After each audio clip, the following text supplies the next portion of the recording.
पुराने बरगद के पेड़ पर बड़ा ही सुंदर घोंसला बनाकर एक मैना अपने 2 प्यारे बच्चों के साथ रहती थी। उसके पड़ोस में एक कबूतर रहती थी। उसका एक बच्चा था। कबूतर का बच्चा बहुत ही चंचल था। एक दिन जब कबूतर खाने के तलाश में घोंसले से उड़ गई, तब उसका बच्चा आहिस्ता आहिस्ता मैना के घोंसले तक आ पहुंचा। मैना का बच्चा बहुत छोटा था, इसलिए अचानक कबूतर के बच्चों को देखकर डर गए। माँ, कहाँ हो तुम? हमें डर लग रहा है। तुम्हारी माँ यहाँ नहीं है। चलो उठो, मैं जैसा कह रहा हूँ वैसा करो, वरना तुम्हारी खैर नहीं। तुम दोनों मुझे नाच के दिखाओ। पहले आप सामने आओ और नाचो। क्या तुम्हारा इतना साहस? मुझे नाचने के लिए कह रहे हो?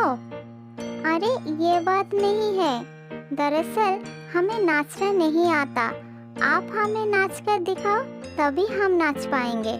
इतने में मैना आ गई और उसने कबूतर के बच्चे को देख लिया। क्या बात है? नाचने की बात क्यों हो रही है? अरे मौसी, ये दोनों मुझे नचाना चाहता है। मैं बहुत सीधा साधा, ये सब नाचना बचना मुझे नहीं आता। माँ, ये हमें डरा रहा था, नाचने को मजबूर कर रहा था। हमें डर लग रहा था। मौसी, मैं तो मजाक कर रहा था। मैं इनसे दोस्ती करने के लिए आए थे। मैना ने अपने साथ लाया हुआ खाना अपने बच्चों के साथ साथ कबूतर के बच्चे को भी खिलाया। मैना के बच्चे के साथ कबूतर के बच्चे का बहुत अच्छा दोस्ती हो गई। वो तीनों मिलकर खेलने लगे। मैना का ध्यान कबूतर के बच्चे पर गया और उससे कहा, तुम अकेले आई हो? तुम्हारा माँ कहाँ गई है? माँ मेरे लिए खाना लाने गई है। मैंने ही जिद की थी फल खाने के लिए। अब तक तो उसे आ जाना चाहिए था। इतनी देर कभी नहीं लगती है। ठीक है, तुम इन दोनों के साथ खेलो। मैं तुम्हारी माँ को ढूंढ कर लाती हूँ। मैना उड़कर चली गई। वो जंगल में बहुत समय तक ढूंढता रहा। अचानक उसे जमीन पर गिरी हुई माँ कबूतर को देखा।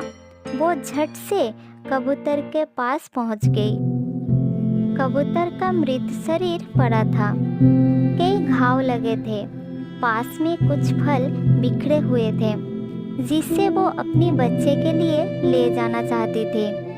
मृत कबूतर को देखकर मैना का दिल दुख से भर गया।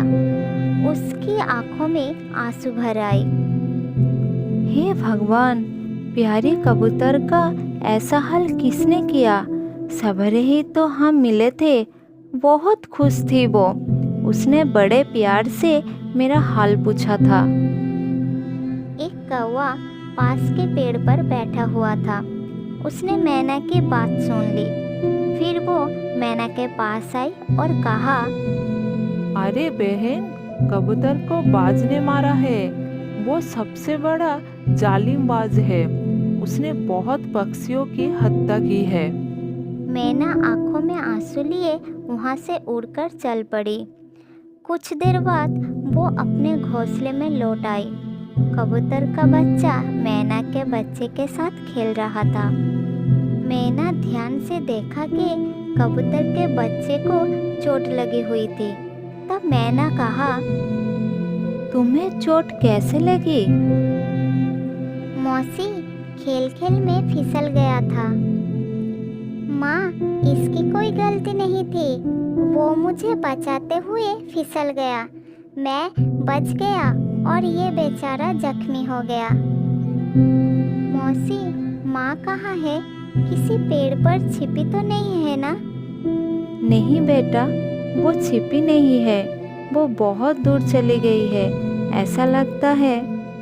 उस छोटे बच्चे की मासूम चेहरे को देखते हुए मैना की हिम्मत ही नहीं हुई कि वो उसकी माँ की मृत्यु की सच्चाई को बता दे। कबूतर का बच्चा माँ के ना आने से बहुत परेशान हो गया था। मौसी, माँ की बहुत याद आ रही है। मैं इतनी देर तक कभी उनसे दूर नहीं रहा हूँ। वो आ तो जाएंगी ना? बेटा, चिंता मत करो, जिसे आना होता है वो आ ही जाता है।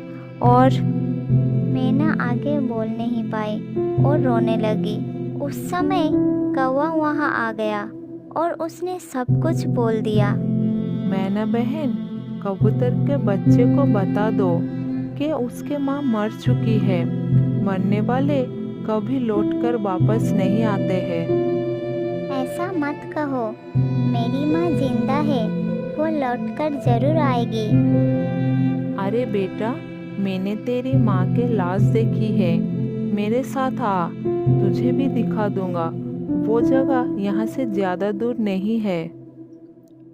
कबूतर के बच्चे की जिद करने पर मैना उसे उस स्थान पर लेके गई। यहाँ पर कबूतर का मृत शरीर पड़ा हुआ था। माँ को देखकर उसके बच्चे दुख से तड़प उठा। उसकी आंखों में आंसुओं की धारा निकल आई। माँ, ये सब क्या हो गया?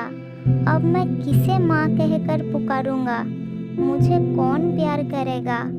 मेरा कोई सहारा नहीं रहा। मैं अकेला हो गया। मैंने उसे बहुत समझाया और हर तरह से सांत्वना दी। मेरे बच्चे, हिम्मत से काम लो। तुम अकेले नहीं हो, मैं तुम्हारे साथ हूँ। मैं तुम्हें किसी भी चीज़ की कमी नहीं होने दूंगी। अब मेरी 2 नहीं 3 बच्चे हैं। हाँ भैया, अब तुम हमारे बड़े भैया हो और हम तुम्हारे छोटे भाई हैं। अब हमें माँ और भाई दोनों का प्यार मिलेगा। हाँ बेटा, अब हम चारों एक हैं। मुझे एक बार माँ कहकर पुकारो। कबूतर का बच्चा मैना को माँ कहकर पुकारती है। फिर वो चारों मिलकर अपने घोंसले पर लौट आते हैं और खुशी खुशी रहने लगते हैं।